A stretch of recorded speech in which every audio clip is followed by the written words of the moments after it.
Hay otro sector de empresas estatales, ese sería un segundo segmento, como lo vemos nosotros los liberales. Un segmento de empresas estatales, empresas que ya muchas de ellas existían antes del 59 y que fueron confiscadas, otras que no se sabe muy bien de quién eran, pero sí que ya estaban antes, que los descendientes ya han muerto todos. Ese es el conglomerado de lo que llamaríamos la ineficiencia, las empresas estatalizadas, las unidades básicas de producción, las empresas que son parte del sector que llaman ellos presupuestado, que son casi organismos del sector administrativo. Ese es un sector de ineficiencia en donde efectivamente hay muchas empresas que tienen dueño todavía, porque si murió su creador, están sus descendientes. Y ahí hay un problema muy importante para el futuro de Cuba, porque esas empresas, en cualquier momento, habrá que ver un proceso de devoluciones, si se quiere restablecer las garantías jurídicas que en todo país deben de existir, porque las garantías jurídicas son fundamentales para que una economía funcione bien. Y eso será un proceso complejo y difícil, porque esas empresas no se pueden privatizar, porque el Estado cubano no es el dueño legítimo de esas empresas. No sé si me explico. El dueño legítimo de esas empresas vivirá en Hialeah y será una persona de 78 años que a lo mejor no le llega el dinero a fin de mes. Y habrá que identificar quién es y cuál era su porcentaje en el capital social. Y si esa persona ha muerto, sus descendientes. Porque en Cuba existía el Código de Comercio Español del siglo XIX. Y el Código de Comercio Español persigue a los propietarios. Créanme, los persigue. La propiedad es lo más importante que hay en un país, en una economía. Y si la propiedad no se respeta, mal asunto. Y el tercer nivel, al que yo tampoco le doy especiales características, porque el propio régimen lo manipula, lo controla, lo somete, lo vigila, lo penetra a través del Partido Comunista, son las cooperativas, que fundamentalmente están en el sector agrícola, pero que tienen una eficiencia muy superior a la de las unidades básicas de producción.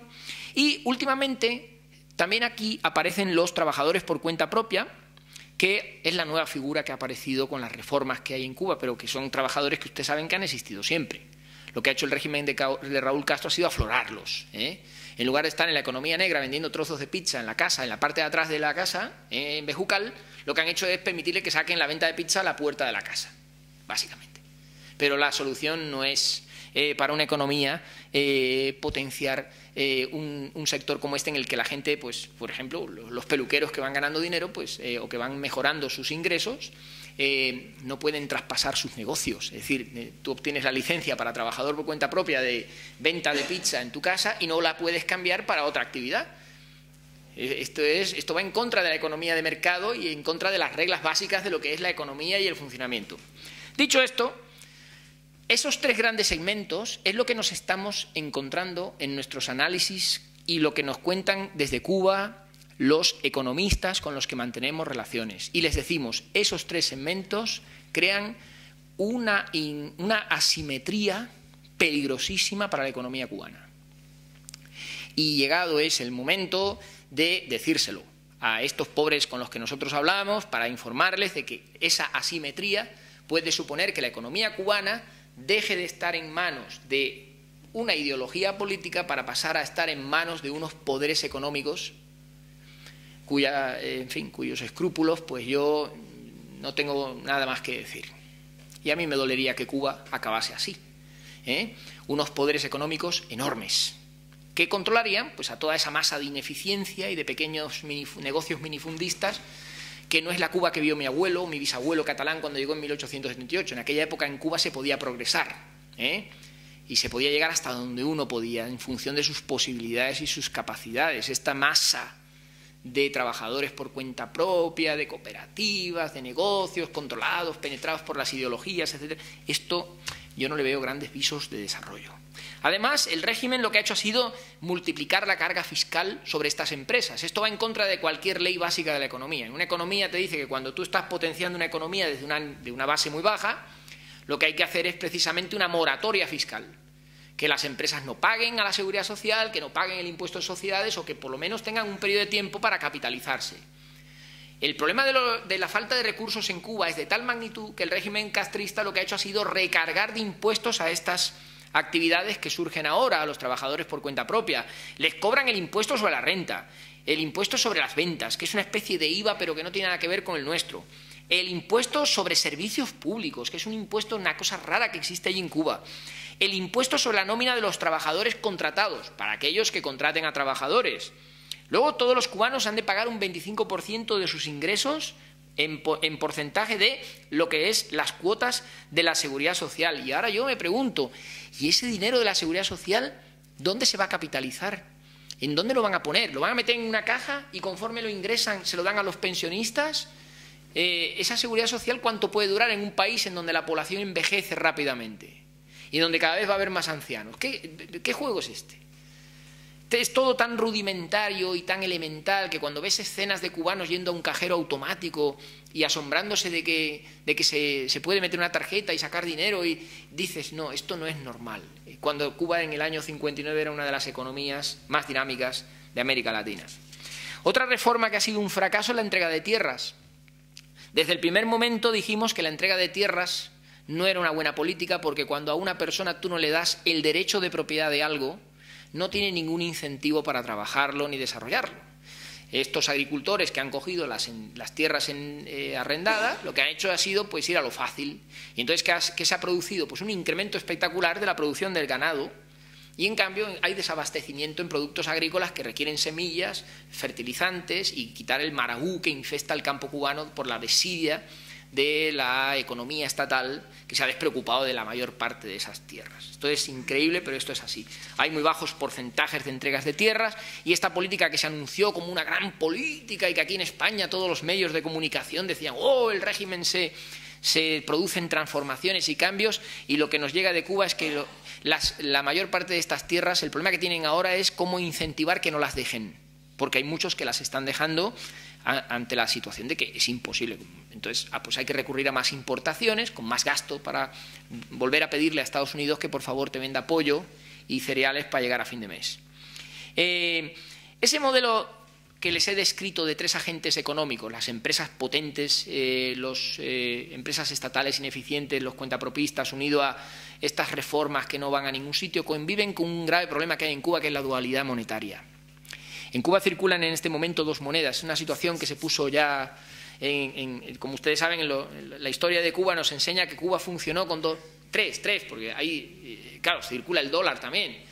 Esto se corrigió en la República allá por el año 1919, cuando creo que fue Menocal el que decidió aquí, en el 15, Leopoldo me lo puede corregir bien, se decidió suprimir la circulación de las pesetas, de los dólares y de aquellas monedas, y se creó el peso cubano. Y bueno, pues esto en Cuba ahora, en este momento, pues esa dualidad monetaria creo que es un problema tremendo porque obliga a la gente a estar haciendo cálculos en su propio país, como hacíamos aquí con el euro, cuando empezó el euro a entrar en vigor. Y los cubanos tienen que andar todo el día pues pensando si esto va en ECU, si va en CUC o en dólar o en peso cubano. Se da el hecho de que hay gente que, por ejemplo, vende trozos de pizza, tiene la licencia por cuenta propia para vender trozos de pizza en la puerta de su casa en San Juan y Martínez, allí en Pinar del Río, y resulta que recauda el dinero en peso cubano.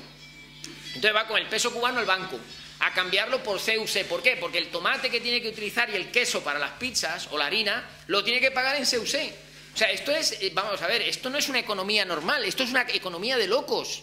No puede ser que en tu país tú tengas que andar haciendo este tipo de cosas. Otra cosa es que la gente tuviera miedo en un determinado momento, que eso es comprensible, a la moneda nacional, y entonces cambiar a la moneda nacional a una moneda fuerte. Eso puede ser muy razonable. Pero tener que cambiar a una moneda distinta de la nacional para poder hacer transacciones en un segmento de la economía, eso no está en ningún libro de texto y eso acabará provocando en los cubanos exasperación. Los estudios que se han hecho sobre la integración de las dos monedas, que FLAMUR es una organización que está pidiendo la integración de la moneda y nosotros les apoyamos desde aquí con argumentos, no plantean ningún problema. Yo soy un gran defensor de la integración de las dos monedas. Y además, yo defiendo la integración del peso cubano, no del CUC. Yo defiendo que vuelva de nuevo el peso cubano. Algunos liberales creen que lo mejor sería otra cosa, pero yo defiendo la recuperación de nuestro peso cubano con un tipo de cambio adecuado y en una posición de libre flotación para que se ajuste a las características de la economía mundial. Para que el raulismo esto no lo hará porque no saben cómo hacerlo, no tienen claro, y además la doble moneda es un instrumento muy importante de recaudación. porque el cambio del dólar al CUC o del euro al CUC aporta al gobierno una comisión que lógicamente es una forma también de recaudar. Los salarios, este es otro gran problema en Cuba. En Cuba el sueldo medio de un cubano no supera los 18 euros al mes. Es verdad que en otros países con niveles de subdesarrollo de la zona de América Central, como Nicaragua, Guatemala, etcétera, los sueldos están por debajo todavía de estas cifras, pero nunca es bueno compararse con los pobres, siempre hay que intentar pensar en los ricos.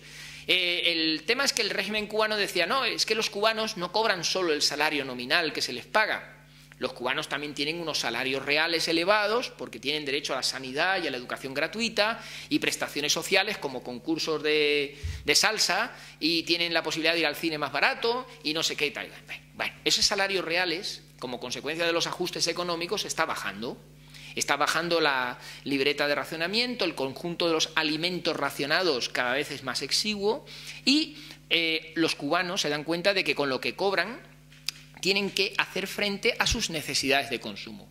Y ahí hay un desajuste muy grande porque el cubano no puede optar libremente hacia salarios más altos o decir voy a trabajar más horas para cobrar más en mi trabajo. No tiene un jefe con el que negociar una mejora salarial. El cubano lo que tiene que hacer es, bueno, pues me voy a montar un Timbiriche y si con eso gano más que con lo que estoy trabajando lo conseguiré. No le va a costar mucho, no le va a costar mucho. Nos llegan informaciones de que algunos trabajadores por cuenta propia en La Habana están ganando más de los 18 euros al mes que gana un cubano trabajando en una empresa estatal. Y eso lo ganan en un día, los 18 euros.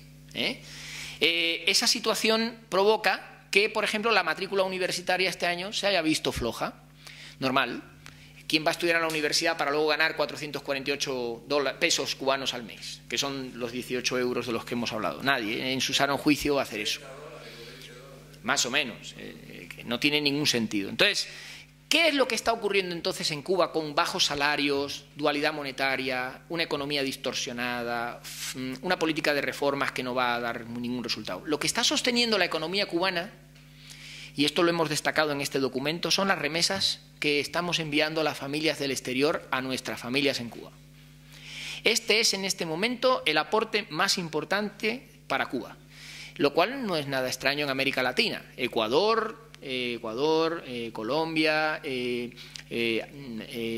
Perú, Colombia, son países que reciben remesas de la gente que se va a trabajar fuera.